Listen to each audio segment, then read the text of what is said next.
Important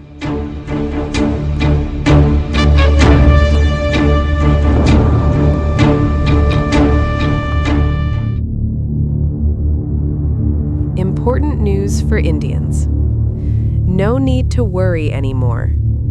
Cooking gas supplies have arrived.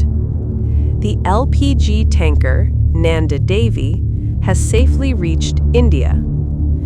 Navigating through the complexities of the Strait of Hormuz, it has arrived at the Vadinar Port in Gujarat. Carrying 47,000 metric tons of LPG, this shipment is sufficient to fill 3.24 million, 32.4 lakh, cylinders. Yesterday, the vessel Shivalik delivered 46,000 tons of LPG. The tanker Jag Laadki is scheduled to arrive today, carrying 80,000 tons of crude oil.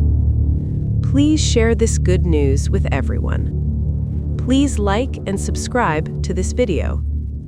Thanks for watching.